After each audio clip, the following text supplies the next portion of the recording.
As I approached my late 50s, specifically at the age of 58, I realized something profoundly important. Life is too short to waste on things that don't add value. Reaching this milestone made me stop and think about how I had been living, and more importantly, how I wanted to live going forward. It's a time of reflection, recalibration, and a conscious effort to redefine what really matters.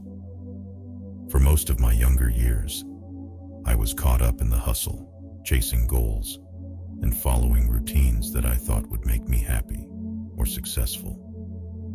But over time, I started seeing things differently. Some of the habits and mindsets I once held dear no longer served me, and letting go of them has led to a deeper sense of peace, joy, and fulfillment. Here are 9 life-changing things I quit after turning 58, and how doing so has truly transformed my life. 1. I quit working just to stay busy. Back in my 30s, 40s, and even my early 50s, I was all about the grind, long hours, extra projects, and constantly saying yes to more work. It felt like the only way to prove myself and keep climbing the career ladder. But after 58 factorial, I started to question this endless hustle. I realized that working just to stay busy, or for the sake of habit, wasn't fulfilling anymore. The exhaustion from long hours at work began to take a toll on my physical and mental health. So I made the decision to work more intentionally. Now, I ask myself, why am I working these extra hours? What's the purpose? If the work doesn't align with my values or goals, I step back. Instead of spending endless hours behind a desk, I find joy in spending time with loved ones or pursuing hobbies. I've learned that real wealth in our later years isn't measured by the size of our paycheck, but by the richness of our experiences and the depth of our relationships. 2. I quit mindless spending. For most of my life, I bought into the idea that more stuff equals more happiness. From clothes I didn't need to gadgets that quickly lost their novelty, I spent money without really thinking. But as I neared 60, it hit me. Material things rarely bring lasting joy. Mindless spending is often just a way to fill a void or keep up with what society tells us we should have. Now, I only buy things that truly add value to my life.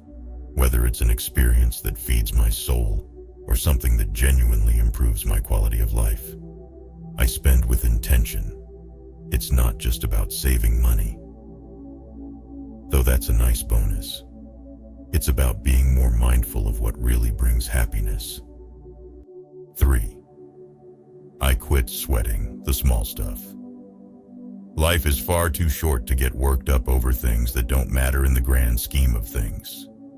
When I was younger, I used to stress over every little inconvenience. Traffic jams, disagreements at work, or even minor miscommunications could ruin my day. But once I reached 58, I started asking myself, will this matter a year from now? If sweating the small stuff wasn't just robbing me of joy, it was draining my energy. I realized that constantly stressing over things I couldn't control didn't change anything except my mood. So, I learned to focus on what I could control and let the rest be. Now, when challenges arise, I take a step back, breathe, and ask myself if it's worth getting upset about. This mindset shift has been incredibly freeing. Life is unpredictable and messy, but embracing that instead of fighting it has brought me a sense of peace I never knew I needed. 4. I quit neglecting self-care. For years, I put myself on the back burner, whether it was my career, my family, or other responsibilities. I always found reasons to prioritize everything and everyone else over my own well-being. After turning 58 factorial, I finally understood that taking care of myself wasn't selfish. It was essential. I started making self-care a non-negotiable part of my life.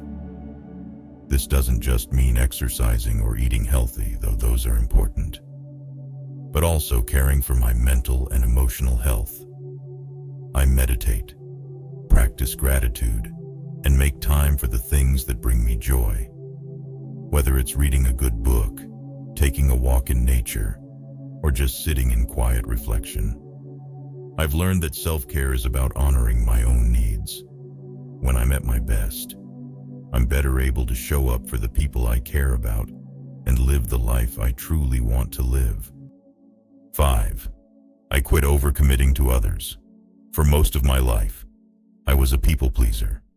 I said yes to every invitation, favor, and commitment, even when I didn't really want to. I didn't want to disappoint anyone or seem selfish, so I spread myself thin, constantly putting other people's needs before my own. But as I approached my late 50s, I realized that time is precious and finite. Saying yes to everything was leaving me exhausted and unfulfilled. So, I learned the power of saying no. This doesn't mean I don't help people or attend important events. It just means I'm more mindful about how I spend my time and energy. If something doesn't align with my values or feels draining rather than nourishing, I decline. This shift has given me more space to invest in the things and people that truly matter, and it has allowed me to approach my relationships with authenticity and sincerity. Saying no doesn't make me selfish. It makes me intentional. 6. I quit maintaining unhealthy relationships. We all have those relationships that linger out of obligation, habit, or even guilt. Whether it was with friends, colleagues, or even family, I held on to relationships that didn't make me feel good. After turning 58 factorial, I finally gave myself permission to let go of these unhealthy connections. This wasn't about ending friendships with resentment or hostility. It was about recognizing that some relationships simply no longer served me. I now focus on cultivating relationships that are built on mutual respect, love, and understanding. If a relationship feels draining or toxic, I no longer force myself to maintain it. Letting go of unhealthy relationships has been one of the hardest yet most liberating things I've ever done. It has allowed me to surround myself with people who uplift and inspire me, and I feel lighter and more at peace as a result. 7. I quit ignoring my physical and mental health. For decades, I put off taking care of my body and mind. Like so many people, I always thought I'd get to it later. But after turning 58, I realized that later had arrived, and I could no longer afford to neglect my health. The phrase, health is wealth, may sound cliché, but it holds undeniable truth. Good health is the foundation for a fulfilling life. Without it, even the simplest joys can become out of reach. Now, I make staying active a priority. I've adopted a regular exercise routine that works for me. Nothing extreme, just daily walks and light strength training.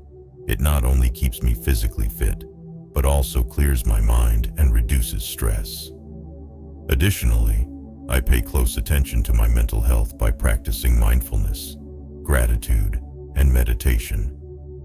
Nurturing both my body and mind has been transformative, allowing me to live with greater vitality and clarity. 8. I quit procrastinating on personal goals.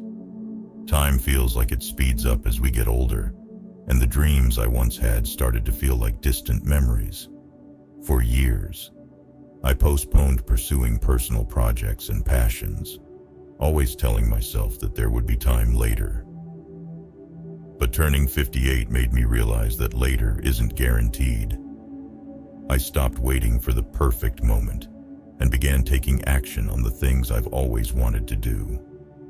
Whether it's picking up a new hobby, learning a new skill, or finishing that long-forgotten project, I've committed to making the most of the time I have now. No more waiting, no more excuses. I've learned that the perfect moment is the one I create today. 9. I quit comparing myself to others. One of the most toxic habits I carried through much of my life was comparing myself to others.